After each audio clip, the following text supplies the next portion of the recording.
Hello. Every day I get a little bit closer to the edge. What edge? Just of almost understanding everything going on in this campaign. Almost. Almost there. I almost get it all. Yeah. Every day I wake up. Oh my god. I mean, listen, the fact that I almost, and obviously cut all this stuff out, but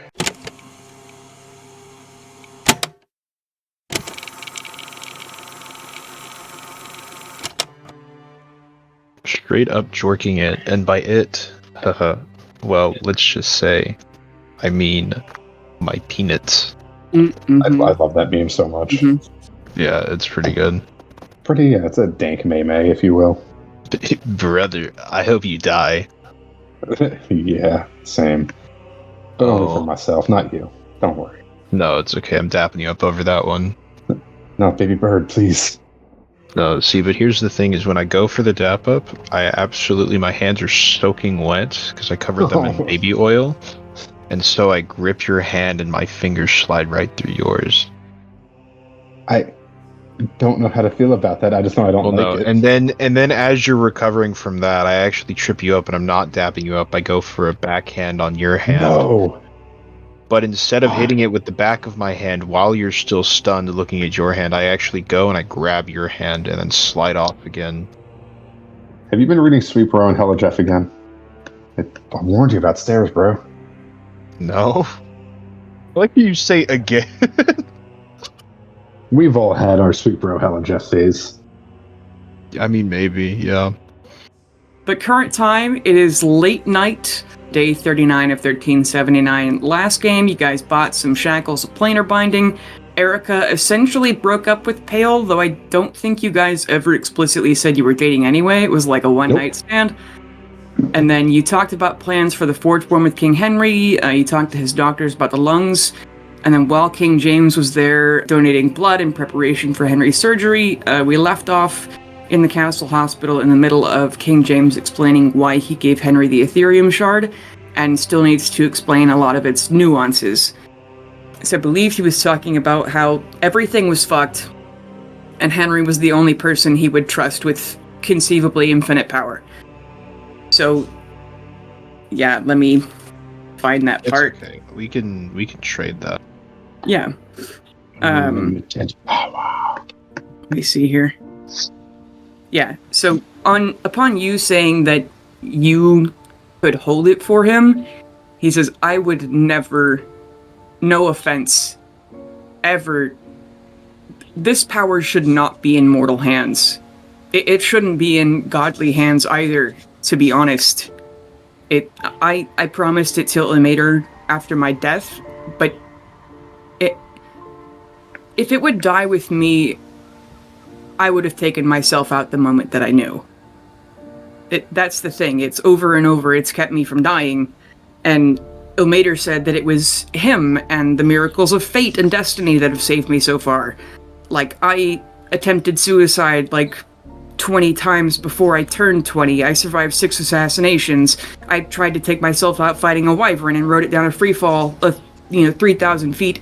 And somehow the miracle of the beast taking the brunt of that fall, I mean, maybe a decade in the dungeon with my mother made me strong or something. And they didn't even know it was me after the rebellion when the rebels finally turned me over. And after that, when Mordred and Kenneth, the wizards, finally knew I had it and not Mom, they brainwashed Dad and Christine and kept me in the dungeon trying to experiment on it. And August rescued me and carried me up the mountain to the Ilmatari priests on Mount Dunateus. And he said I was, I died on the way there. And in that, Ilmater taught me how it worked and said that he saved me, but those priests didn't even know Revivify. It was, as soon as they thawed me out, I came back to life. And my question is, how did Ilmater know how it worked? If, he'd never touched it before, unless it's just intuitive. And like August said, they didn't even resurrect me. but I never got saved with magic. Ilmater didn't save me. I just kept getting lucky. I've survived so much, and at times I wonder if I'm even still alive. And what if it wasn't fate that saved me, and it wasn't Ilmater? And because Ilmater knew what my father did to us my whole life and didn't do anything. He waited 6 weeks before he came to me in the Rebels' Cave. And, you know, it was August who saved me from the wizards both times, not Ilmater. And no one knew I had the shard until the wizards discovered it. And what if on purpose that wasn't until Ilmater came to me too?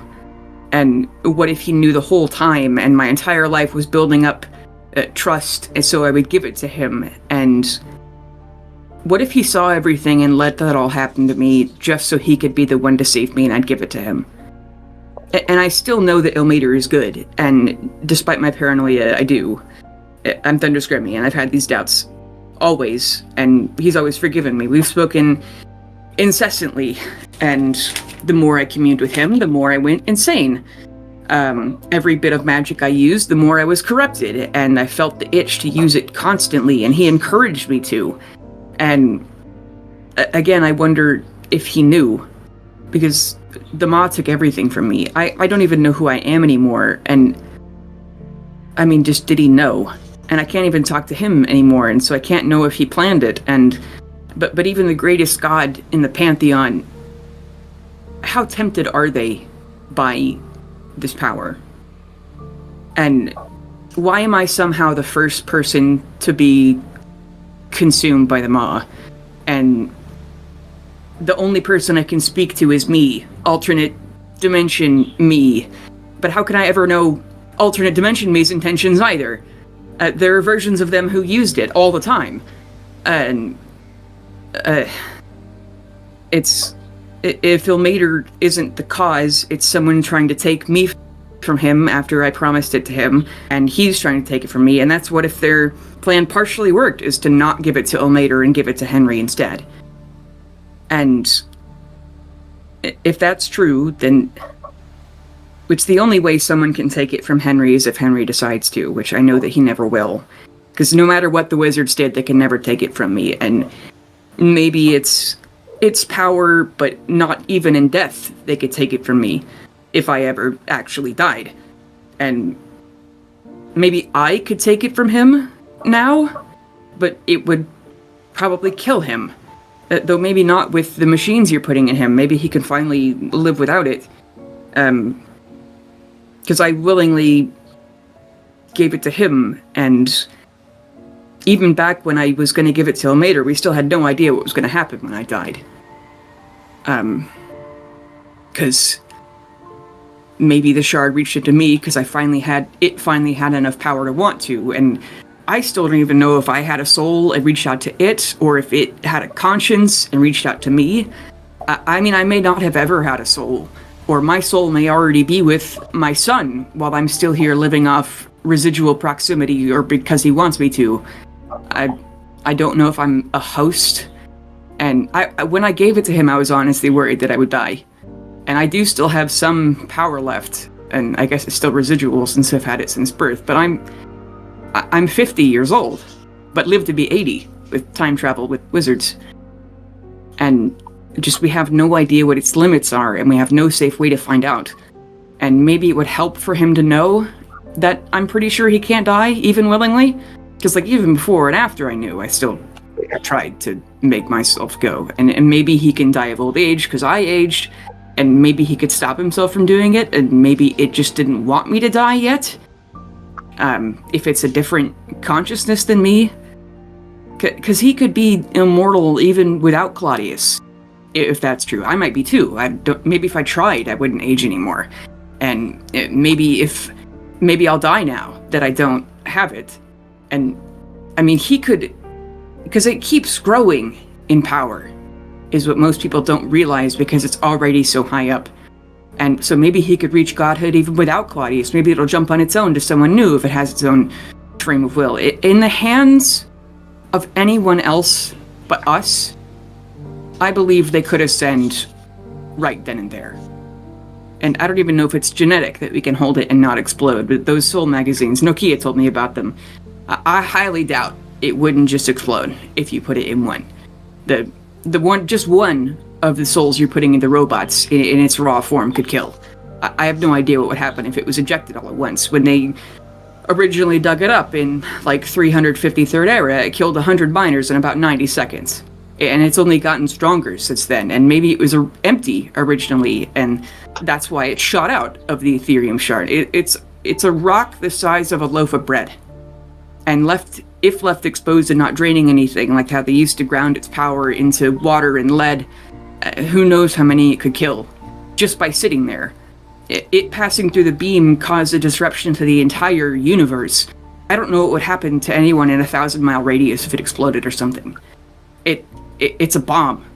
A giant, world-ending bomb. It powered magnets and induction forges and all manner of other cold steel. I never saw much of that technology. It was destroyed after my birth, when we didn't have any way to power it, But it powered all of that without fail for over 1,000 years, without a blink. A never-ending source of power. Just imagine what a wizard drawing off of it could do when they can achieve that with a single, what you guys call soul slivers. Kenneth and Mordred, when they took me from Thunderscrum the last time, they sealed Thunderscrum off from time and space and the universe for 30 years, just by touching my shoulder as they cast the time stop spell. No one should have that power. At the time, Ilmater was the best option. But I don't know anymore. But it's more than that. Somehow it is more than that of the reason why I can never give it to anyone but Henry. Because I finally know what's really inside of it. I only know because Outside the Dimension told me, and then I looked more and saw that they were telling the truth with that, at least. I gave it to him before I knew that, but I would have even more, if I'd known. The Ethereum shard holds the soul of every true atheist. People who wanted absolutely nothing after they died. And when I saw the line chart of sightings of ghosts, it was one of the last things I was able to read. There were already so many to start with, and then they aren't going into me, or whatever. I believe that maybe I'd been unconsciously accepting them as I kept myself open to Ilmater, but Henry now, he keeps himself tied as a bank. The kid has a psychic firewall, basically. The souls have nowhere to go, or at least they can't join the others in this form. It is mostly Thunderscremian people, and just people who were so against going to a heaven or the astral plane that they believed so hard that they essentially made their own place just for them. It's not an afterlife. It's people who just wanted to go to a void, to just cease. Or people who never left Thunderscrum and loved it here and imagined themselves here after death or nothing at all. Their last thoughts being the only home or world or plane they'd ever concern themselves with. This is the entire world, the entire universe to most Thunderscremians. And maybe enough patriots finally died to make me the first decent ruler we've ever had. Like, everything I am, if I never had my own soul, was maybe what our people wanted us to be. And gods get affected by what their people want, and the shard could certainly make someone a god. Right now, Henry is stronger than all three of your gods. He is stronger than Vivian, Sylvania, Tiamat, Ilmater, Gond, Merkul, Mechanus, Abal, and Vecna. If I had given it to Ilmater, he would have doubled in power. Let me put it that way. Henry has been as strong as Vecna since he was 12 years old. That power, but absolutely unfocused, as it should be, as the people within him would want it to be. But what I am asking you, three, because I don't trust Ilmater with it, I don't trust myself with it, I can't trust you either, not in a million years, no offense. Henry is the only person who should have that power because he would never use it. And I didn't tell him when I still could have because I didn't think he was ready to hear it, and probably isn't still. And that makes him much bigger of a target, is everyone's already trying to kill him with the war and everything. And I just wanted to tell him, you might hate me for this someday, but you're the only person I trust with this because I raised you right, and you're gonna live, goddammit. But, I mean, what's Henry gonna do after? If he doesn't want it, he wouldn't abuse it. What about his children? Who can he trust? Would he give it to Marceline? And I love Victor, but I wouldn't consider giving it to him for a second. Not August, not Christine, any other Lord or General. I don't even trust my god anymore. But what I need you to do is when the time is right. Because I'm not really here. And you've explained it over and over again, but I'm still so out of the loop after being gone, and I'm still gone, honestly. But you're his friends, you can actually talk to him, so your judgment would be better than mine of when he'd be ready to hear it, and I'm just worried he'd panic. There's already so much going on. And, maybe he'd be less anxious, maybe he'd have a panic attack and turn a local area into a sheet of glass. And keeping it from the Emperor or Pelor or literally anyone else who might want it,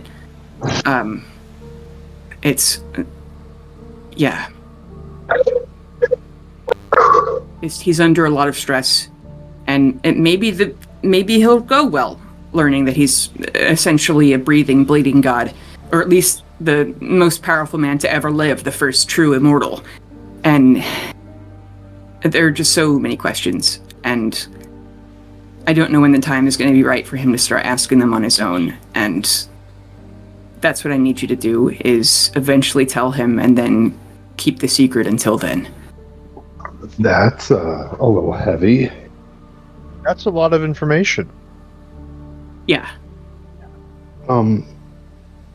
So, does he know? Do you know about what's foretold about him and Claudius? You guys told me at the dinner party that Claudius is essentially there's some prophecy saying that they're going to be a god together. And essentially, they're two halves of a soul. Yes. Which Henry had his own soul before I gave him the Ethereum shard. I'm not sure about me, but he had his own. But so I think that's the one. If he has a split soul, how do we know the Ethereum shard can't be used by Emperor Claudius? King James kind of just looks into the middle distance of, oh no. I mean, if they share two halves of a soul, out of character, has the meeting of gods happened yet? Not to Henry. Okay. It's supposed to be that they come into contact with each other, their soul, there's some sort of thing that when the soul coalesces, what if it's just the Ethereum shard plus a large soul equals godhood? I mean, it's what? A certain amount of souls dedicated to you brings you to godhood anyway. That's what happened with Vivian and the Raven Queen. And Abel, or if you're all... Yeah. And St. Cuthbert. Yeah, so... I mean, if this is enough to make someone a god, the god of non-belief, the god of nothing... You want to make an intelligence check, Pale or Bastion? Or both? Yeah, I'll make one. Just in case you haven't already figured this out. Bastion, do a better one than I did. Yeah. That's an 8. Just okay. A base intelligence check? Or I guess a history check. History or religion, honestly. Yeah, you can add your religion modifier to 6. If it's religion, that's a 13. Okay. 22. Never mind it. Don't even for matter. History. Okay. You remember Bastion hearing Pale talk about the weird dimension he went to when he banished himself? You realize that you probably went into the Pale probably went into the Ethereum shard. The sheet of nothing, a void where you heard King Henry's voice in the background. Oh, so he already has like a realm, essentially. Hey, Your Highness, question. You said you could talk to your other selves? Yes. Did they have kind of. the maw coming? It already came for them. Oh. Oh, right. We're kind of a last big one in its way, huh? And we're next. I don't know how long it takes, but we're next. Do we know if the Ethereum shard survives? If we can get another one here to double up you and your son, I mean, father-son godhood might be pretty nice. I trust you guys. Or do we know what happened after to them? They've shown me visions of these black and red burning figures descending like locusts and eating the very fabric of this world. Every plane, too. Langolier's nice. And the ones that are in beyond dimensions of me are the ones who died before it came. So the Maw has the power of the Ethereum shards that were in me, as well as every god's power. And even though the gods burn out, only lasts so long, it has a lot. Yes. But this isn't supposed to happen this way. The Maw is supposed to wipe a single universe, not... It's the ender of all things. But it's also the ender of all things, right? And then Phil realizes, oh, I'm not supposed to go that far with that. Pull back a bit and go, so we can't use it to stop the Maw. It already exists outside of this universe. I don't think your son is the Maw anymore. You thought my son was the Maw? It's complicated. I mean, it was coming before I gave him the Ethereum shard. Yeah, well, I didn't know that. And the prophecy, it sounded like two prophecies, the Merculian Elder Michael and the prophecy about, your son and the evil emperor becoming a god. Maybe it's an ending of all things god. I don't know. Listen, no offense to your son. Ish. So if the Ethereum shard's broken in other ones, even though that's supposed to be the difference with the green star and bubbles of nothing. If you show King James the Elder Michael prophecy, he's going to be completely lost and not get it.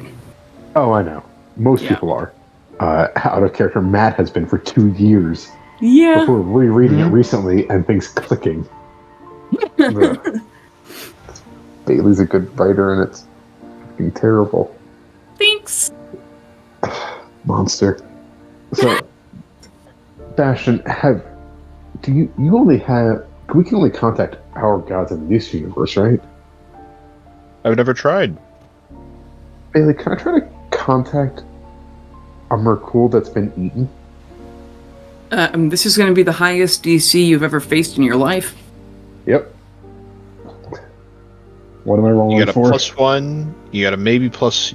I'll go. Fuck it. I'll throw on a +5 to this as well. Actually, I'll see the roll first. I can do it as a reaction.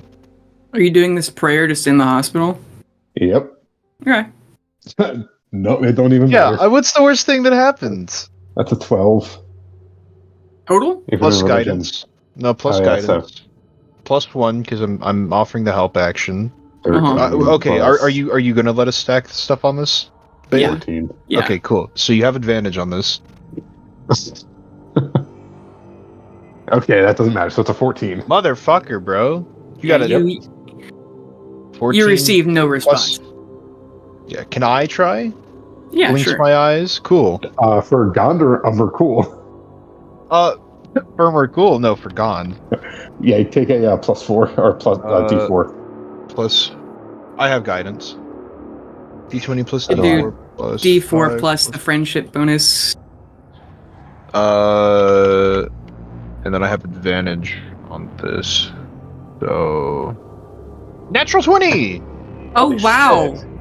Oh wow! What are you praying? I think in this moment, Bastion's kind of like, a lot of moving parts. I am smart, but I like kind of direct solutions.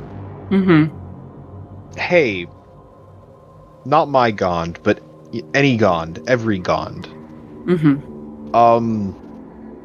I don't know if I was made in your universe, but I was made in this universe to kind of.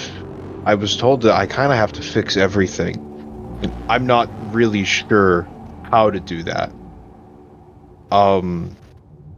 Any guidance from your first and most loyal son? Okay. The vision you receive drives you to your robotic knees. And then your hands, and you're kind of just like barely staying off the floor as you hear, and the only thing you can conceive of is a harmonious, horrible, psychic scream of agony and rage and grief. You hear 15 voices shriek into your heads. You feel completely different personalities competing for the ability to talk to you, but you also see a handful that are ambivalent, but they do acknowledge your presence with these others. It's just probably all you can hear is the shriek, and probably a couple of your like coolant pipes burst and steam fills the room, but you receive in your head, in addition to this miasma of darkness and agony, a set of coordinates. And then it fades, and every check engine light is on. You are trembling. You are fucking... All of your engine belts need to be replaced because they've broken. I think like from my eye holes, there's just like pure coolant leaking out of it. Yeah. And I'm just a puddle of oil is on the floor. Yeah, I was gonna say there's fucking oil like leaking out of like most of the visible holes I have. Mm-hmm. Lesser restoration. I don't have mending, but if I did, yeah. I was like casting. I was like, holy shit! What the? Oh. And like from the next room, a couple of like doctors run in, hearing basically an engine explosion. The engine backfired like as loud as a gun. And it's just steam filling this room, and it smells god-awful, burning oil. And they're like, oh god, how can we help? We are flesh doctors. What's wrong? What happened? But then... I think I'm just on the ground, just the fucking modem dial-up noise. And as you're casting Healing Word, Pale, King James puts his hand on your shoulder as you cast it, and you have never felt... It's as though you're being electrocuted almost, but in a positive way. And I don't know how many hit points you lost of psychic damage, Bastion, but he heals you completely. I know you, theoretically, if I were to roll for it. Yeah. You also lose 1 sanity. Just automatically. Oops. But he heals you completely, and I don't know how your oil coagulates or whatever, but your Healing Word turns into mending. And Bastion is fixed, and you feel fine. And Pale, you're still kind of jittery, as though you've had way too much caffeine. Also, Pale, roll me a con save. Oh, Wanna. Not the way I've been rolling tonight. Mm-hmm. Okay, that's a 12 plus 3, so that's a 15. All your points of exhaustion from using the Communion Blade are gone. Nice! Holy shit. Yeah, I think you watch as Bastion very, like... Normally, I think when Bastion moves, he's still sort of like a person. Like, compared to how he was when you first met him, it was very... He's kind of grown to be, more human. I think you watch as Bastion kind of fully stands up in a very much mimicking like an automaton. You watch as one eye says connection, the other says error. Yeah. And then those lights blink out, and then I think Bastion just spits out the coordinates. Okay. You also say the Ma is coming about 20 times. Is he saying anything with it, or just saying it flat? Just saying it flat. And King James looks horrified and pitying. Hey, Bastion, do you know how many points of sanity you have left? I don't think you've lost one before. I don't think... No, I think I've passed every single check I've made. I think I failed a single one, and it wasn't even that bad. Yeah, so just in your inventory, note that you have 19 points of sanity. Hold him strong at 12. Good God, you have 12? Yep. Okay. 13, sorry, 13. Okay. All right. Yeah, but, there's now an oil slick on the floor, and all the doctors are panicked of, like, are you okay? And King James kind of waves them of, like, look, I fixed him by using my residual power. And somebody goes and gets, like, a mop and some Dawn dish soap. Yeah, I think Bastion just goes, wow, that really hurt. That was the worst thing I've experienced. How are you, buddy? You doing okay now? I think. That's good, I think. Yeah. We gotta go. Somewhere. What were those numbers? You just spat out like 4 numbers. I think I just shrug. And I go, yeah, we should go there. Oh, it's like a place. Yeah, I Like think. where we went champion. Sure. Yeah. I mean, I can wind walk us or we can fly or both. Your Highness, Yeah, you we come should with go us or... Hmm? To say, King, Your Highness, do you want to come with us? I shouldn't. No, you shouldn't. I just wanted to offer. No. I don't know Yeah, what you're talking about. But yeah, we Got don't really it. know what's there. He could super die, and then King Henry wouldn't really. Or worse, super go God mode. Yeah, I'll have that someone would be tell bad Ash. too. Yeah, I'll have someone tell Ash, but Yeah, we should go sooner, though. Like now, We should probably actually. leave- yeah, now. Let's just leave now. Yeah, no, let's go. We should go. Yeah. And I'll just do like the quick little like sending to Ash, like, hey, bye. Where are you going? King James I just think gave Bastion us. started walking. Yeah, I'm like walking and talking. King James. Well, Bastion had a vision of other other universe gods. So he was then given a location potentially where we can hopefully commune with them all. So I don't know. We're gonna go check it out. I'll be okay. I promise I'll be okay. Plus, even if I die, we both know you'd be a better champion than me. Peace. Good Lord, tell me if you need anything. I'll pray I- for you. I'll bring a packed lunch. Yeah, do you guys just like walk to a window and start flying out of it? Yep. Okay. You know that the coordinates will lead you to a deep part in what is called the Ethereal Sea. Etkerial. It is on the far western side of Macadia. You know that you're going very close to the edge of the world. It's in the middle of the ocean. So it's if you're in Thunderscrum, are you flying or windwalking? Because windwalking is faster. Yeah, I was let's going to say let's- wind walking. Then we're going for as quick as we can. Yeah, I tap my necklace, use one of the 3 charges, we're off. Okay, you're going to fly across the entire distance of the continent.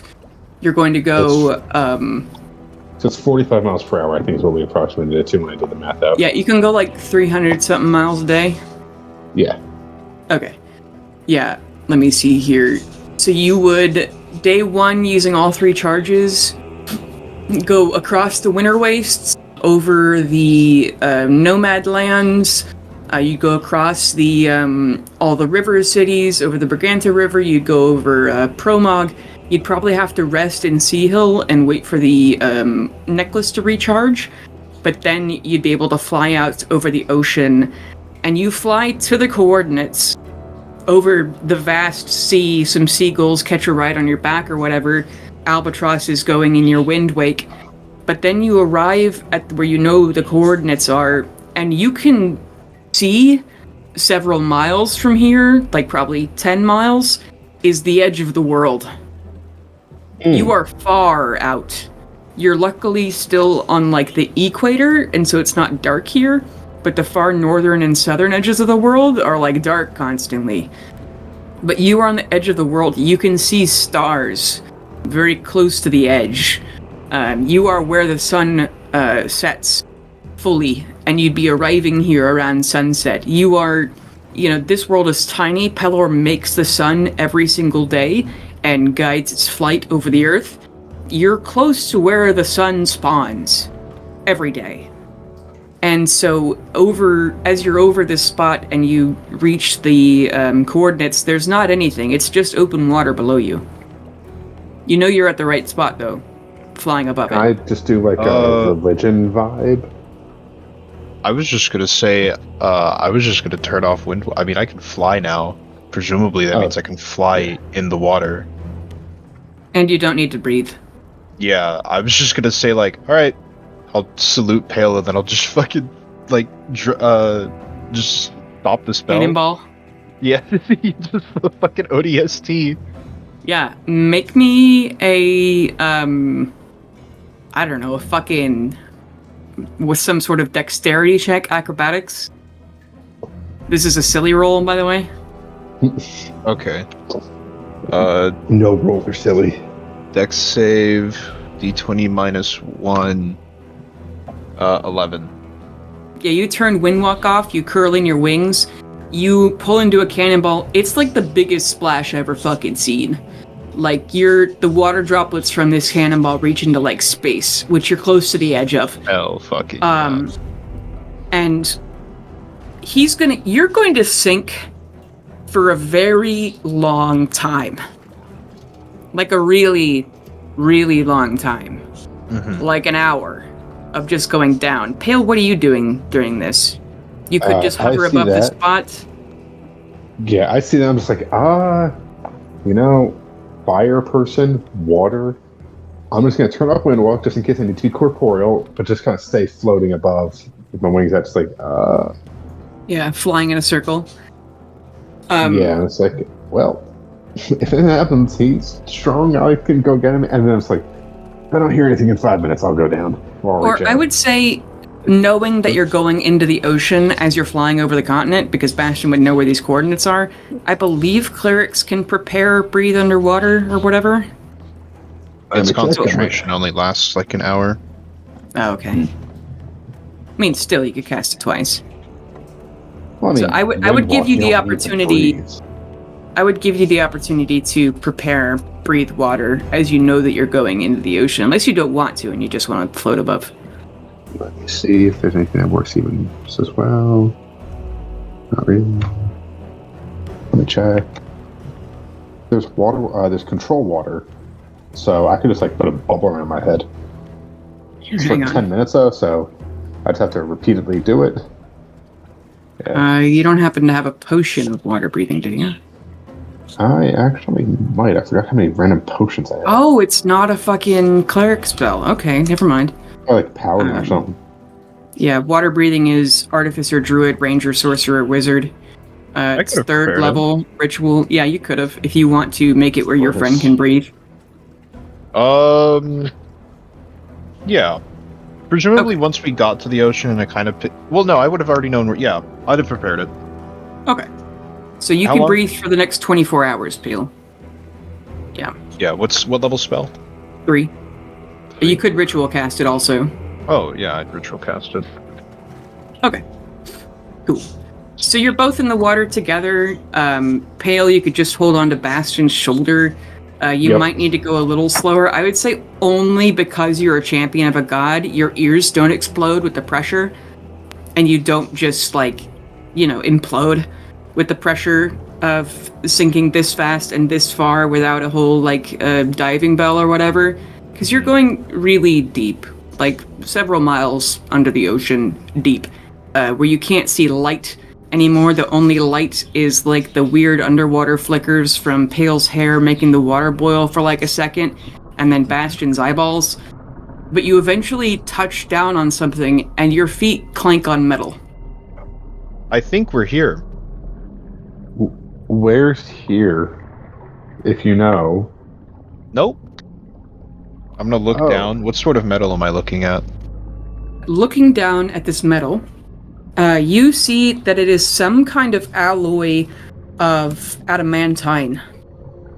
And as your boots step over it, you can feel that it's hollow, but you know that it's like 5 inches thick. Oh, yeah. I'm gonna walk around. The paint is flaking, but it used to be red. You can tell there's some sort of heat shielding on this also.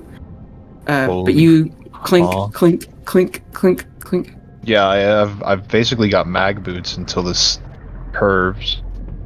Yeah. It is semi-round. There's a large flat portion on top. Clank, clank, clank, clank, clank. How do you guys search this massive hull? Can you cast light, Pale? I mean, I am light, but yes, I can also cast it. Yeah, so but I'll you're cast on that. fire. Yeah, no, fair enough. Yeah, it just takes me 1 action, so it's 6 seconds, and it doesn't look like it's concentration or anything, so I can just cast it a few times. Just Yeah, I'll pull out like I've probably got miscellaneous fucking like gears or something. I'll just pull one out and hand it to Pale, so Pale can hold on to the light while we search. Because I 'cause it think says, we just stick together. Because I didn't even say, like, I might be able to just touch this and just put little blobs of light on it. Oh yeah, it's any object, okay. right? Yep. Okay. Oh, yeah, Do you want to is light up there- the whole fucking ship? Yeah, I'll just start dapping it as we go. Yeah. Just every few feet, every 10 Or feet. doesn't it light up the entire object? One object that's no larger than 10 feet in dimension. Oh. So I guess I'll just carry. Yeah, I just carry this, and I'd also have my Eco-Watt out. Just touch the tip. Yeah, do you guys want So to it's make gonna twitch. perception checks? Sure. Sure. Yeah, it's 12. 10. Yeah, you see around you there are like there's a lot of underwater flora that has attached itself to this. You see, all the gunk that's formed on the Titanic over the years. You see like a big ass crab go by, a fucking anglerfish. There was like a whale fall, like a kilometer away. I don't know how you'd see that, but like it's Vibes. creatures. Yeah, we can see. I mean, we can see in the dark technically. Yeah. I can only see red. So I'm Yeah. colorblind in the dark. Yeah. Everyone's colorblind in the dark, but yours is red. Yeah, Everyone that's- else just sees that's- shades of gray. That's how the rods work, actually. Yeah. Like, nerds. But- No neurology. I just know from the DMG. I know Or from PHP. neuroscience. Yeah. But as you go all around this ship, you reach, you get a big look at this ship, and it keeps going and going and going. You realize that this ship is probably 3 kilometers long. It's massive. But you don't see a way to enter. You do find a place where it looks like it's a port thing where you can, it's the window. It's big. The glass is probably, 10 inches thick. But you don't know if it's a good idea to break this glass. But you're just on the top of the ship right now. And a small portion of it as you, run, slowly casting light on it. Yeah, we probably shouldn't break any of this. Yeah, it would damage whatever's in there. Yeah, we got time. Can I ritual cast Identify? Yeah. Yeah, I'll just Okay. do that. Take 10 minutes. Cast Identify. Yeah, Yes, what does I have to Identify tell you again? You choose one object that you must touch throughout the casting of the spell. If it is a magic item or some other magic-imbued object, you learn its properties and how to use them, whether it requires attunement to use or how many charges it has, if any. You learn whether any spells are affecting the item and what they are. If an item was created by a spell, you learn which spell created it. If you instead touch a creature through the casting, you learn what spells, if any, are currently affecting it. You know that several resistance spells were cast on this. Basically, every type of damage this ship is resistant to. Interesting. There was just the port window that we saw, right? So far, yeah. Because this ship is massive. So far, you realize that it is 3 kilometers long, and it goes down as far as your dark vision can see, up and down. There's a large flat portion on the top. Yeah, we'll go to the flat portion. Okay. Yeah, you go from this curved part down to the flat. Make another perception check. Because the vision you received earlier reminded you of, like, the aircraft carrier from the Avengers. Natural 20. Nice. Let's go gambling! Yeah. Oh, dang it. And I haven't hit an aw dang it yet. Yeah, you reach what you realize is the bridge. The bridge meaning the part where all the steering is and where the captain goes. You see a huge bulkhead vault door that you can in the fading paint. You see that it says airlock entrance. I'm gonna try to turn it. I'm gonna stop his hand and say, "Wait, let me just reach out. Maybe my foster dad knows something about this. You want me to check with him first? Because Umberly used to be Umberly. What's an airlock? It's where they put future kings if they've been bad. It's where they put people who are sus. Sus. Great, so we had a really bad pun and an Amogus reference. Yeah. This episode's gonna do gangbusters. Yeah, I mean, I don't know what this word means. Well, And I think that, find like, out. yeah, I think that Bastion just like looks at Pale with this sort of like, I don't know something. Do you expect me to know things? Sometimes you do. Just Only from when it Finding comes to Nemo, stupid this door choices. says escape. Yeah, I think I'm gonna look at Pale and then I'm gonna, seeing that it kind of looks like a captain's wheel on like a ship. I think I'll try to turn it like that. Yeah, and you've seen vault doors before too.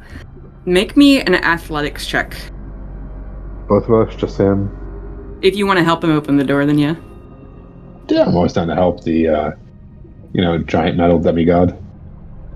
Because it's got like rust, it's got algae. I would just be advantage on the check because I've got a +6. Oh yeah. You brush a few crabs away. 22. Yeah, you grab the handles of this vault door, and your hands slide on algae a bit, and you have to plant your feet really hard. But you know inherently this thing could use some WD-40, my god. But it creaks, and it's the loudest sound that probably this deep in the ocean has ever heard. But you eventually get the wheel spinning, and once it goes, and you pull this door open, and it's already got water in it, but the pressure change does suck you guys in a little bit. This door is like another 2 feet thick of steel adamantium alloy, but you are now inside. What? Is this door our size? Yeah, you can fit in there. Okay. It's probably a little bigger than you. It's a little bigger than me? Yeah, it's like 9 feet tall. Okay. Oh, yes. Like 9 foot by 5 feet. Alright.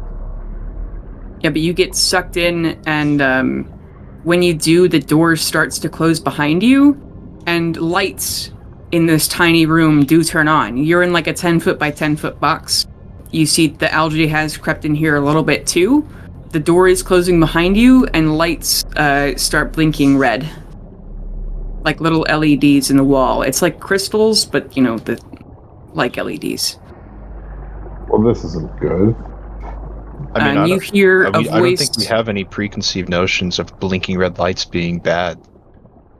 I'm just saying You lights. hear a voice say, "Stand by for decompression." Huh? It's gonna relax us? I didn't say Stand that. by for decompression. Is it a pleasure barge? No, it's like taking pressure off of stuff. Yeah, relaxation. No, like pressure, like crushing pressure. Oh. The door is about to close behind you. Yeah, it's fine. Yeah. Okay. Yeah, the giant vault door closes, crunch, and you hear the wheel close again. And then you Is hear there a wheel on this side?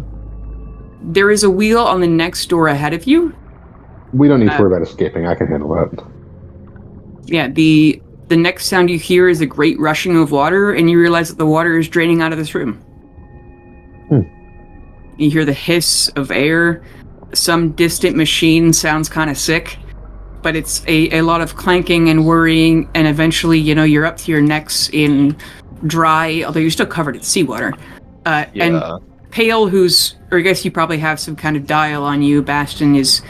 it takes a long time for the water to start draining, because have a there's just so chronometer on much me. pressure of water in here. And then Pale, you know, the only reason you didn't die from being crushed is because you're a champion. And so you do feel like your neck pop and your ears pop and like your eyes stop hurting from pressure. But eventually some other kind of like white light comes on, like a permanent casting of the light spell. And you come in here, and finally the little voice says, "Welcome to the Wandering Albatross." Thank you. Thank you. And eventually, when the water is all gone, the door ahead of you makes a big rusty crunch and opens. Or probably even on the other side of the door, you can hear someone say, "Stand by for entry. Stand by for entry. Stay clear of the door." And this door opens, and you are in a long, rusty hallway. Probably like one drip of water from like a pipe on the side. There's a lot of pipes on the side. You see that every bit of this is held together by rivets and bolts, and all you hear is distant machine noise. It's as though you're in an abandoned vault in Fallout. But there's nothing and no one.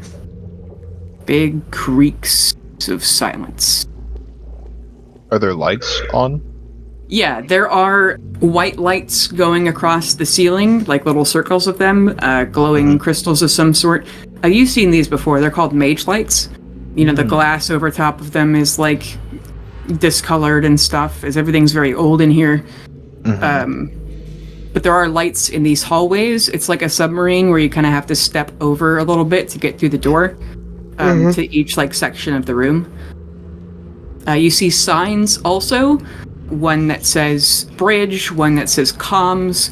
You see a stairway that leads to crew quarters. You see another sign pointing down, like way down the hallway, that says armory. And the airlock door behind you goes, "Stand by for closing of airlock. Please stay clear of the door." There have to be people here, right? Like, gotta be somewhere. There's no, this is just totally abandoned, whatever this is. I mean, I don't need anything to live, so it's possible something's here. I mean, this looks like... Is this magic or technology? I think it's both. So, I mean, you're the most complex technology on the planet. So how can something be more? It's unsettling. Well, I was made after the material plane, and this is on the material plane. And if this is some sort of ship, then it's crashed here. But it crashed on the material plane. What if it came from a different plane? They could just cast the plane spell. Why would they need a ship? Huh. Great question. The lights flicker. You hear distant machine noises. What were the signs again? There was bridge, crew quarters, armory. What else was it? I feel like there was one more. I don't know what else, but those main three so far. I guess we should try to check out... Should we split up or stay together? I think being on something as foreign as this is probably not a good time to split off from each other. I don't really know what the bridge is. Well, let's check there first.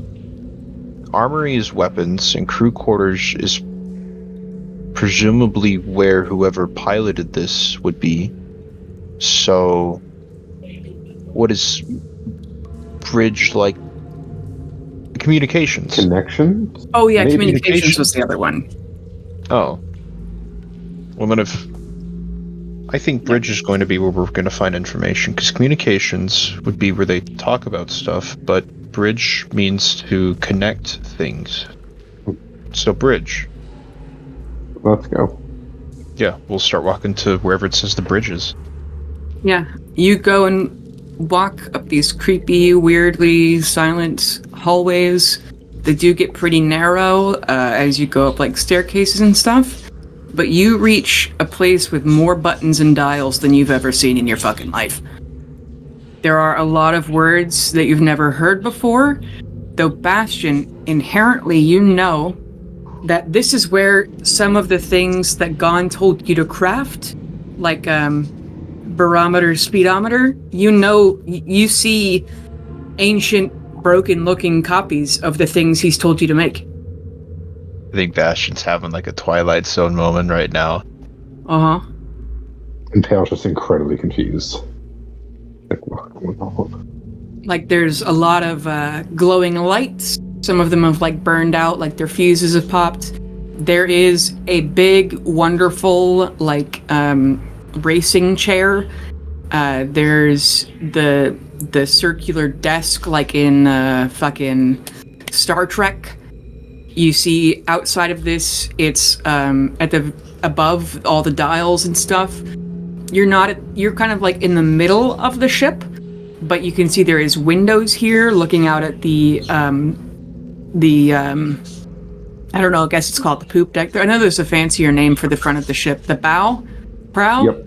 One of those. Yeah. I think both. Yeah, you still can't see the end of the ship because it's dark, but that's the big windows here of, again, 10-inch thick glass. You hear the tiny fans of maybe ancient computer parts, the coolers of which have not been cleaned in so long. There's a lot of dust in here. Probably the captain's chair, like the leather is cracking. Is everything still sized up? You mean like for human size? Yeah, like is it sized for us? Yeah. Okay. Probably medium creatures would be a tight fit for you because you're like almost a large creature. But it is all sized for us. Yeah. Okay. Where's the door so big then? Reasons. Fair enough. You said there was like a what? There was like a chair in like the center. Yeah. In front of, there's probably 4 chairs in front of all the buttons, but there is one chair like in the front of these that is on a track, so it could reach all the buttons at once if it needed to. Yeah, I'll walk up to that one. Okay.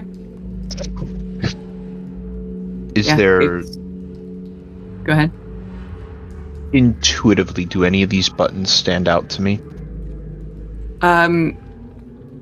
There are several. Make me a, I guess a history check, or yeah, I'm trying to think of the intelligence-based skills. I think that might be the only one.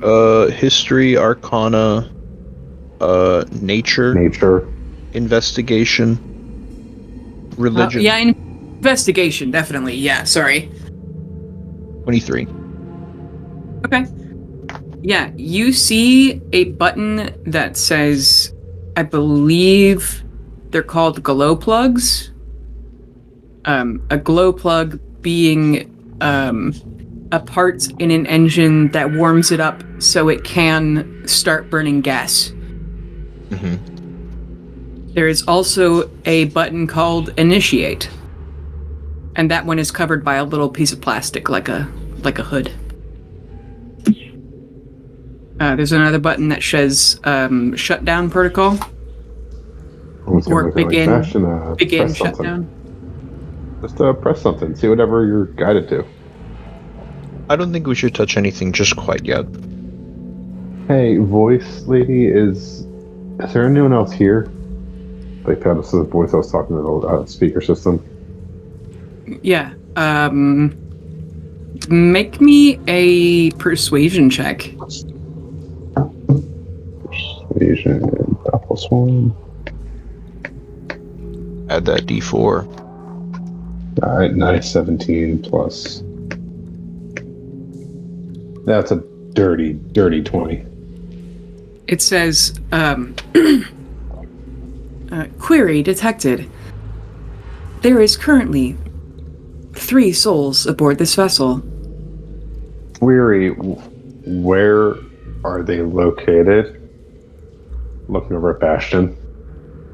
There is one other sailor in the crew quarters. I'm gonna put my eco wall That away. is currently in stasis. Taking out MM. like a rip action, we should go Wanna- check on the stasis member. What does stasis mean? Stasis means to freeze.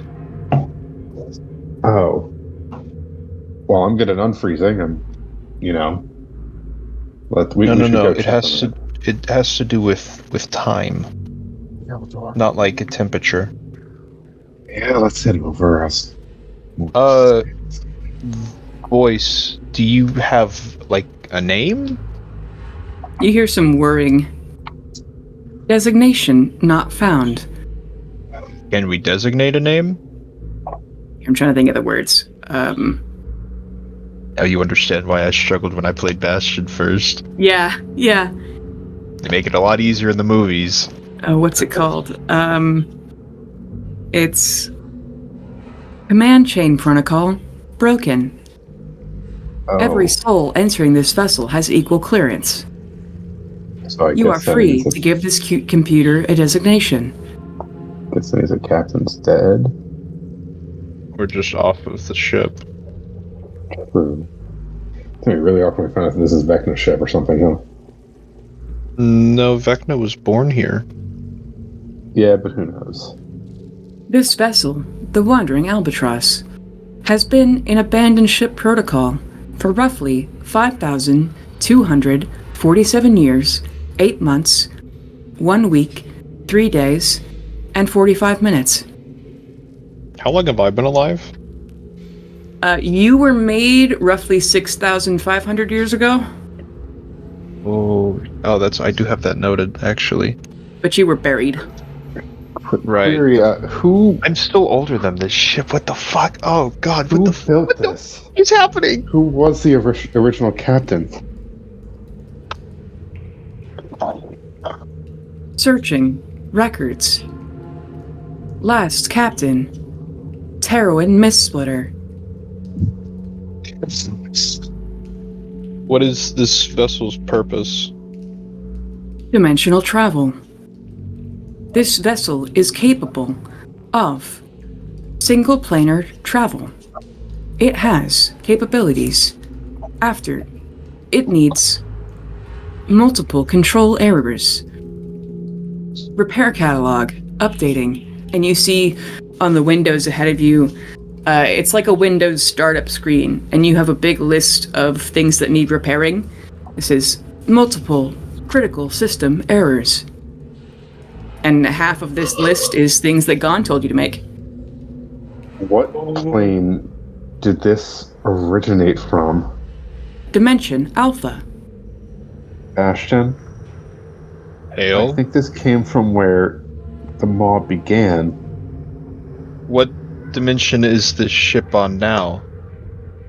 Current location, Dimension 47. What locals commonly refer to as the Ecterial Sea. We're number 47. How many King James has he said he's seen? He's seen, to his knowledge, 15 have been consumed so far. I would correct you heard 15 voices before. So, where next? We are numbered 47, 15th been destroyed already. This is from Alpha, an originator universe, which is most likely gone, one of the first, if not the first. What if we're just supposed to build an arc to get people from universe to universe fleeing? That wouldn't make much sense. Nope. What if they're supposed to warn? What if they're supposed to warn us and couldn't? We should go try and talk to that crew member. I think that's a good idea. We know. I really hope it's not someone we know. Like someone. I'm at least 1,000 years older than this. What if it's just like a different universe version of like the Raven Queen?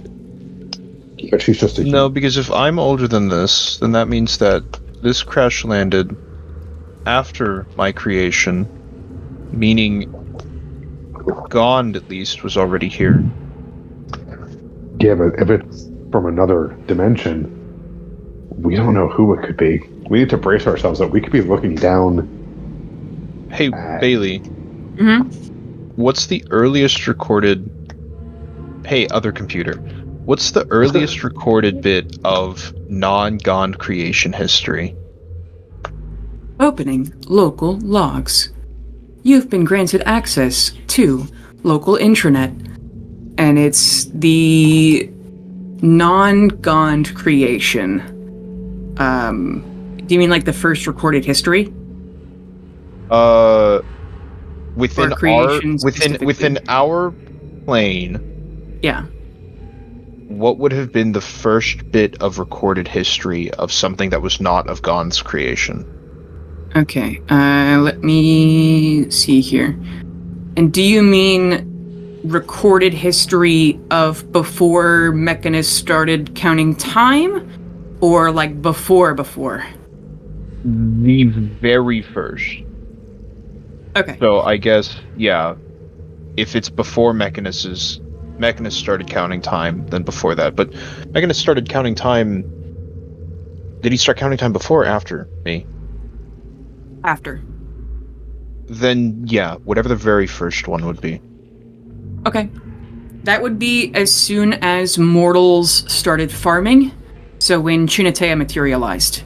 So when people started taking notice of seasons, because like the world is roughly the same season all year round, depending on the place, though it shifts enough for there to be 4 plantings. Various, like, it's like an El Nino thing of how good how much it varies. Then it's the next thing is in 7 First Era, Stone Garden is founded. In 56, San Corel is founded. When was that first recorded history? How many years ago was that? That was roughly 6,500 years. I don't have the, Okay, but roughly, okay. Yeah. So the world is older than that, and so there was a great deal of time before time, but no one is sure how long because no one was counting.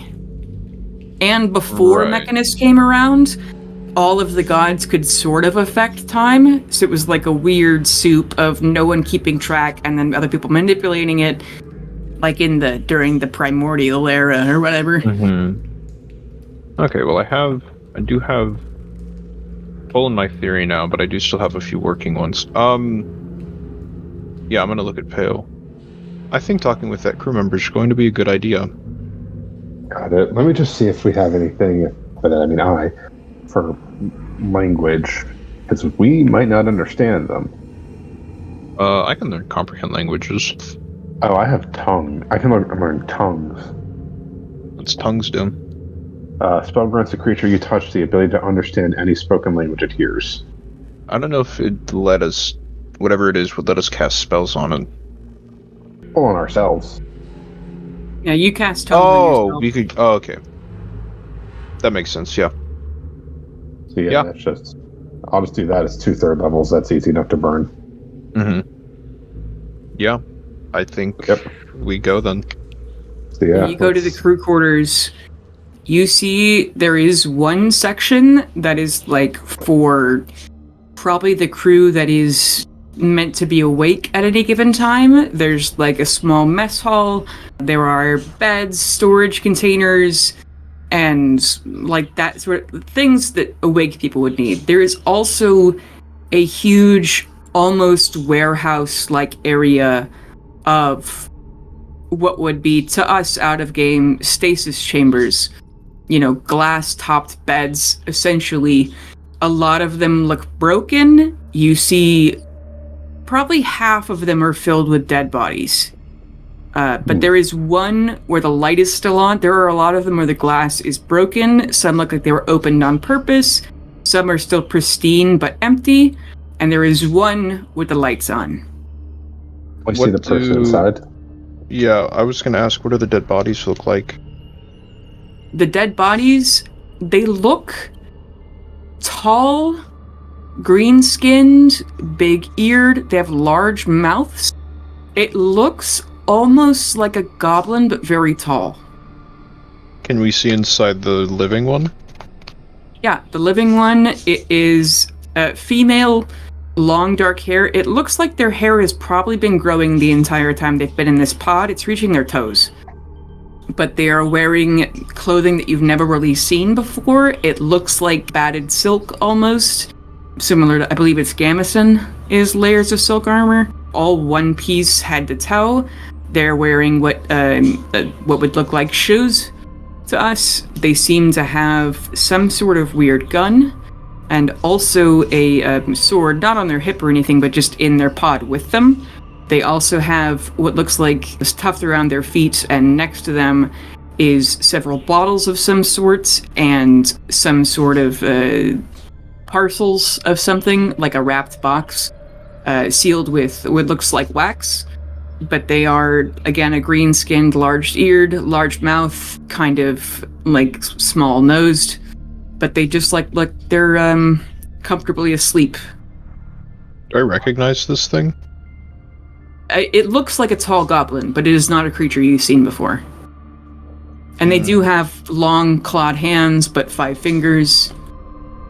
Their nails have probably been growing the whole time they've been asleep. They're, like, 5 inches long. Oof. And corks. Yeah, I'm gonna look at Pale. Gork and Mork. Do you want to... Come on, boys! Can you cast the spell? Yep, so I'll cast it on both of us. Tongues. It's not concentration, is it? I don't think so. Let me double check. Nope. Casting time 1 action. Range touch. Duration 1 hour. Sweet. Nope. Okay. Boys, how do we open this? System computer initializing. Pod 543 currently has estimated stasis time 10,000 years remaining. Stand by for opening. And it'd be like incubation override. Something along the lines of this person programmed it to last for a certain amount of time, but it's giving you permission to open it early. You hear a hiss. You see some sort of blue fluid and like a blue smoke enter this pod, and then open. It uncracks and then lifts up like a clamshell, and the green-skinned woman inside blinks and shifts a little bit and kind of weakly coughs, and then eventually opens their eyes at you. They speak a language that you hear but you don't know, and then it translates for you of, who are you? You can't understand us. I'm just gonna point at myself. Pale Talon. Pointing at me. Bastion. They squint, and they say, Tullavir. Where... I'm gonna hold out my hand. They look around and they look really stiff, and they pause a second to like crack their wrist and elbow, and they're like, oh god. But they put their slender hand with really long fingernails in yours, and they kind of blink at their gigantic fingernails and like look around and make sure everything that they put in their pod with them was like safe, but then would step out with you and look at the ship in horror at the state that it's in. And then all of the empty pods. While still holding her hand, I'm gonna cast tongues again. Last time. Oh, on her? Yep. And Say hope that what? didn't just goof. What happened? Friends, you've been asleep for 5,000 years. Yeah, things got a little weird. Hi, this is Dimension 47, apparently. I'm Pale, that's Bastion. What's up? She blinks and goes, well, at least we made it to our target. Is anyone else here? No. We just got here, and it looks like this is it. She looks up at the ceiling and goes, computer, status report. And the computer speaks in whatever language she's speaking in, and it reads off, like, stats of the entire ship. And she starts, like, pulling out the things. You realize there's rations in the container with her, and she, like, rips them open and starts eating something. And offers you guys the driest crackers you've ever seen. These crackers are 5,000 years old. I'm gonna send some cake for her. Okay. Yeah, she runs to what looks like a terminal and like frantically wipes off the screen and types on it and it doesn't work, and so she like gasps and runs to a different computer, and you can see that like the language on here, and you've never seen a computer before either. It looks to you as though someone's casting minor illusion on a sheet of glass, and her eyes widen in horror as she keeps reading of the apparently there was a fuel leak once they got to this dimension and they couldn't jump again. She would explain to you, Miss Tolvir, says, we were on a exploratory mission. It's this dimension. I mean, is it still primitive? It's Fine, primitive. Yes. Okay. So, our dimension developed space and dimensional travel far faster than yours. We were a science exploratory mission, cataloging basically your progress. She explains to you uncontacted tribes, and you guys are one of them. And according to the computer, she reads that the fuel they use, it's called, predictably, Aether. And says the fuel they use, there was a leak. So this ship has the fuel left to do one more jump. And apparently they sent out a distress signal that was never answered. And so what the captain did is basically tried to preserve the ship until a rescue mission could be done, and they don't know why they were never rescued for 5,000 years. How many other universes have this travel? So far, just 3. And we've been kind of fighting one of them because they've been contacting peoples that aren't ready. Ah. No, I was just an exploratory force. I'm a biologist. What a... You know what a biologist is? So I mean, your people have evolved. Do all of you have wings? And then she looks at you closer, Bastion, and goes, "Oh, the automatons have gone way far and beyond." Whoa! This is actually kind of exciting. Automaton. He's a... I'm a Forgeborn. A creation of the creator god, Gond. You see her as she's still looking at you. She is not even looking at the keyboard on the computer. It looks like you've seen typewriters, probably. And so she starts typing words with one hand as she's looking at you. She opens a section of what she calls notes. And so she's taking notes as she's looking at you. Is Forgeborn, is that a new race? I am the first of my kind, but there's more. I mean, we have automata, but they're not self-aware. Bastion's alive. He has a soul. We think. She looks around and she goes, "Yeah, the cleaning automatons must have gone out a long time ago, as well as the repair automatons." I'm about 1,000 years older than your ship. Really? Yes. You're just sleeping for a bit. Well, the scouting team did a terrible job if there's something like you walking around that we didn't see earlier. We've scanned this dimension like probably 84 times. Wow. I think I was the first and only of my kind. Have you guys dealt with like a giant dimension-eating being before? You guys are like super advanced. You guys know how to kill it? Yeah, that's actually, it's kind of what we're here to ask. What? There's like a big dimension-eating monster here. I spoke to an alternate reality version of my god, and he told me to, or I guess they told me to come here. We're really far under the ocean. Tolvir slowly nods and goes, "I have not heard of a dimension-eating being before. That's not good. Yeah, and it's coming here next. Yeah. And we were assuming that maybe the coordinates would kind of help us out with that. What is it? Is it called something? The Maw? Is it like another extra-dimensional being? I believe your world calls them the Great Ones. We kind of just figured out what extra dimensions are, like, an hour or two ago. Or Were you no, I guess. contacted by? By the Great Old Ones, not yet. I kind of have been trying to reach out to them. Yeah, there's some beholders that are like doing a cult against them, and like there are people who sometimes follow them, but they're usually just kind of deemed as crazies. Yeah. Yeah, I mean, we're familiar with the concept of planes. The dimension stuff's kind of new. Right. Have you heard of a group called the Maestroms, or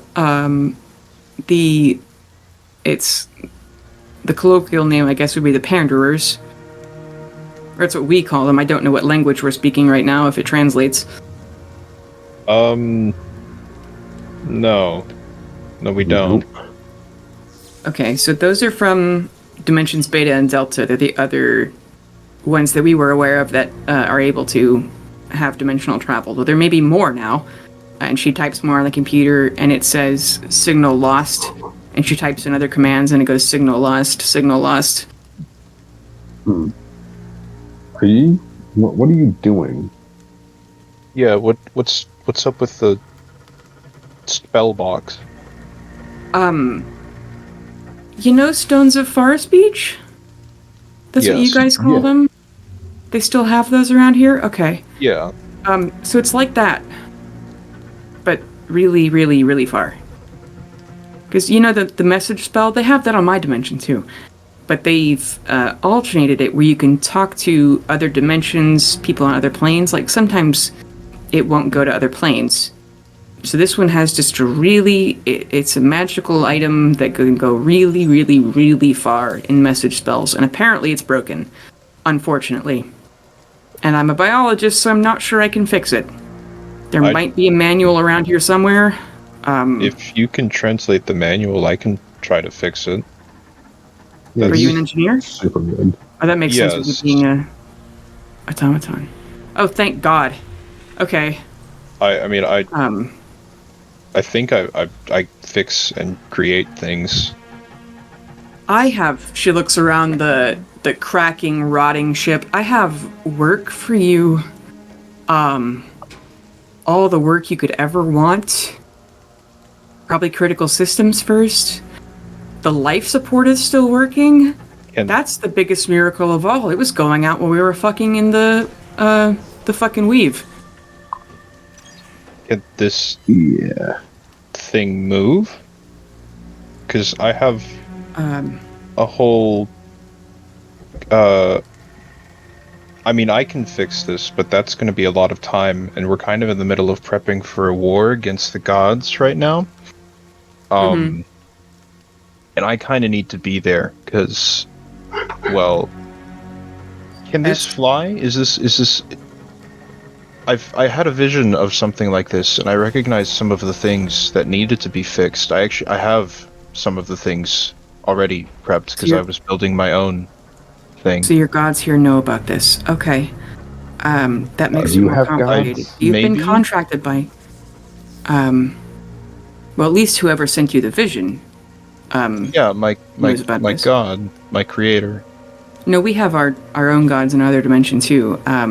You guys have a had god? several that we didn't. We don't call them gods. They're a different creator god. Did they? Okay. But they have the same job. Like Yeah, for example, they make the plane, and then like everything else, right? yes. What are you? I am called a goblin. Is my We have race. Yeah, that was one of Gaunt's creations as well. Only we call them, they're goblins now. They're much shorter than you. Yeah, they a species that developed separately. What's the thing called? Divergent evolution. Yes. Like crabs and cockroaches, for example, have been on. I mean, they're called different things, obviously, but they've been on every dimension we've found so far. All right. What roach? Oh, I don't know what you call them here. Okay, can this? The roaches. How long would this take to be able to fly? let me check the bridge computer, and she runs back up to the bridge, and her knees wobble a lot because she's atrophied quite a bit. She's like, did any of you have a knife? Yeah, I'll pull one out. Okay, she'd I chop off. like MM. She's not going to take MM. Here, but take if my you, death sword.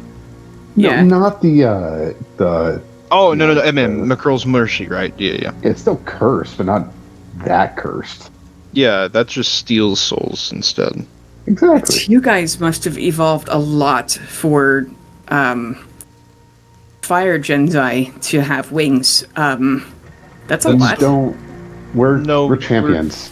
We're I guess figureheads for our gods. Oh, Figureheads. Okay. That's if 5,000 years have passed, we're gonna need entirely different logs on y'all's politics. Because if we were gonna contact somebody, it would have been obviously champions first. Our dimension doesn't have those, for example. They're sort of just leaderless. Anyway, she chops off like 5 feet of her hair and then kind of just tosses it into the stasis pod, bringing a bottle of what you can realize is water with her. But she runs up to the bridge, and also probably uses the knife to shave off a couple inches of her fingernails as she's going. Mm-hmm. And probably just leaves them on the floor, because this place is already a mess. But she types the bridge computer. She's like, we are missing several components that are critical for any sort of movement or engine start. We luckily have enough fuel for one more dimension hop.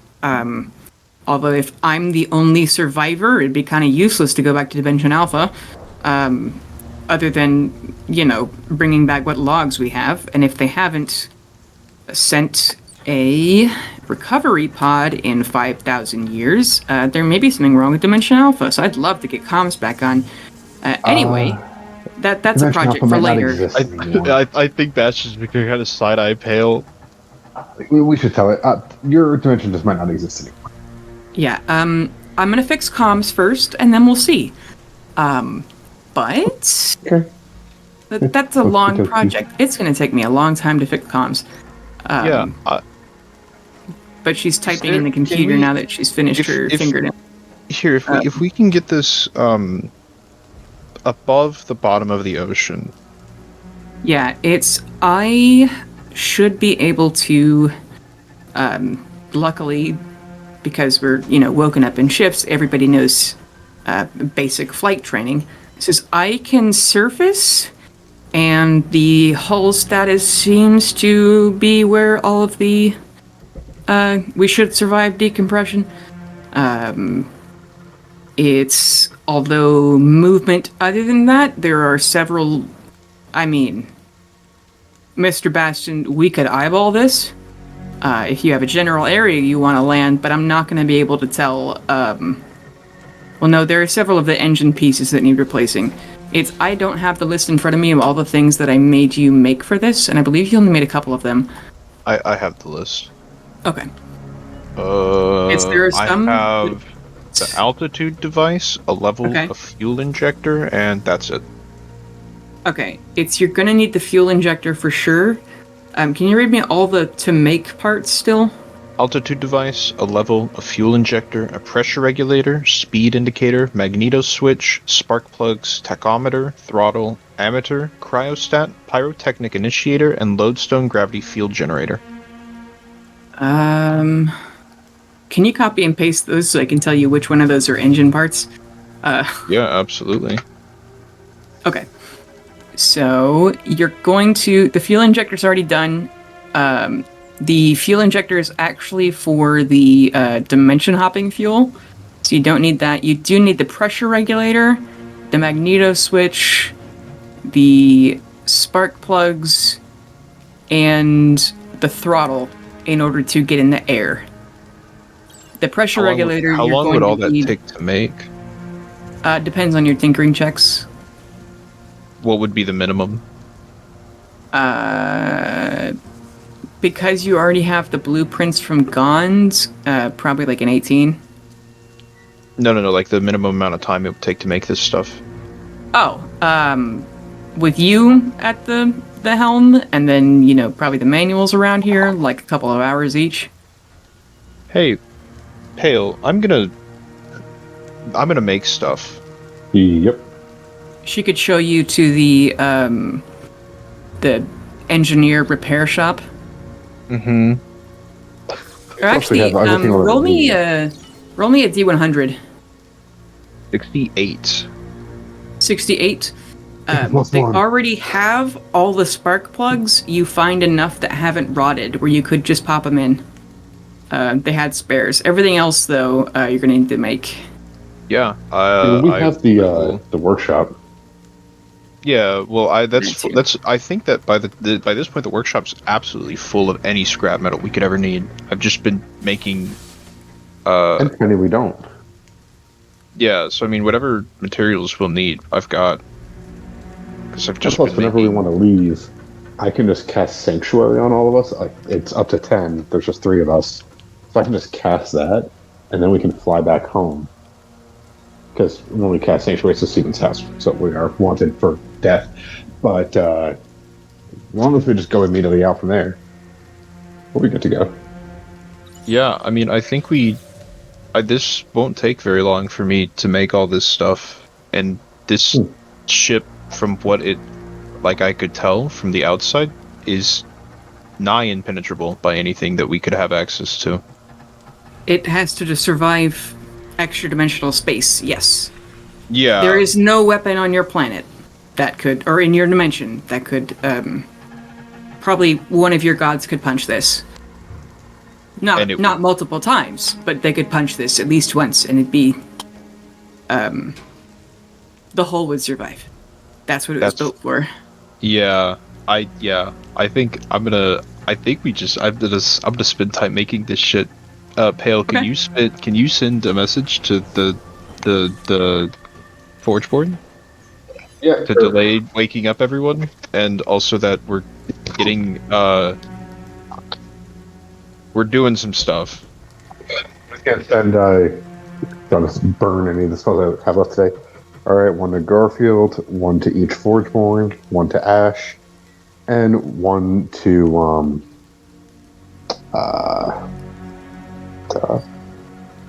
not Victor. Who's the big guy? August?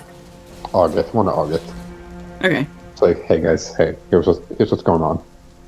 All Go right. Bleen, isn't that hilarious? BT dubs. Extra dimensions exist, and we met them. You met one. Her name is Tolvir. Who's part of the Gondians. Or was made by her version of Gond. Yeah, Gondian supremacy wins yet again. Ah! This is perfect. The extra dimensions are bringing weird metal that's turning the goblins gay. Dirty. Whenever I see in the chat of Pale Talon is typing, I know it's gonna be something. What I put in earlier was stupid too. Yeah. And it is 9. We should probably... Yeah, And- I mean, I feel like finding out not only extra dimensions exist, not only did we get in caught, but Bailey, what the fuck is happening? What do you mean I get a random nat 20 on a haha, this is a silly roll, and we find out not only the goblin extra dimensions exist, but we had a traveler? You prayed to until alternate you see- dimension Gond. You prayed to alt dimension Gond, and you were shocked that you learned things you weren't supposed to learn yet. You weren't supposed to find this ship for another 5 or 6 levels. You congratulations. I thought it was gonna be like a hey. Reread Elder Michael's prophecy. The shit that she gave us 3 years ago is insane. I'm not going to start saying it yet. Bailey knows around 3/4 of the things I've decoded in there so far. I'm holding on to some things just in case. Hang on, send it back to me. And guess what, boys? Bastion, make one last history check. Pale, you can too, I guess. 'Cause you were I all just here. got out of it, but here, Oh, let me fuck. reroll. Let me open up. Yeah. Wait, here, I can just open up I got a on, 28 here. What's All right, what's your, so what's your that's Bastion. fine. Hang on, wait, Pale. What's your history? +5, I believe. Okay. Yours is going to be higher. It's not gonna be it's not gonna be above 28. Yeah, Yeah. you remember that King James when he said he has extra post-usual maw vision, he saw some kind of, I believe it was a pill flying through what he described as tree roots. And Bastion, you realize when she's talking about space and shit, maybe it was a fucking boat flying through, like, nebula gas. Well, another 5 or... God damn. You weren't supposed to find this for 5 or 6 levels, but you got a 30 on something. Yeah, 30. It was a 38, I think. I rolled literally the absolute max I could have rolled on that. Yes. Congratulations! I got a 34 on it. I was 1 away from getting a 35. If my D4 had also crit. So we just agreed to not tell Darian about this, right? Yeah, Darian cannot know that we not only discovered extra dimensional life. Dude, the armory? The armory? Oh my god. So I do have to head off, but the last thing I'm going to say is, hey Bailey, how you liking that Homestuck reference shift through the dimensions and dream bubbles? Bye. I've never witnessed Homestuck. I thought that this was going to be like, oh, the gods are actually just aliens. That's what I thought this was going to be. No, I mean, this is arguably as cool. I'm glad. This is crazy. We're about to have literally... Fuck the flying city, we got one. Yeah. So what I've been trying to tell you is that you could just land this boat. Yeah, you would learn to be fair, the boat was going to be this. Yeah. It's only got enough power to hop dimensions one more time, but it has enough power to fly it around. Yeah, I mean, yeah, material plane. Hopping dimensions, that's fine. We're not. Yeah. I don't think we're planning on doing that anytime soon. No quest chains for that. Yeah. This is fucking crazy, though. What? What the fuck? And the ship is called the Wandering Albatross. Yeah, I don't have a name for the ship's computer yet. You could name them. I was probably gonna name them. I mean, I don't know what the fuck to do. This is crazy. And then the Goblin, the Goblin lady's name is Tulvir. Tulvir. This is fucking sweet. Alright. I'm gonna go make dinner while I fucking process what the fuck's happened. Okay. Thank you for the absolute banger session. You're welcome. Alright. Okay. Bye-bye.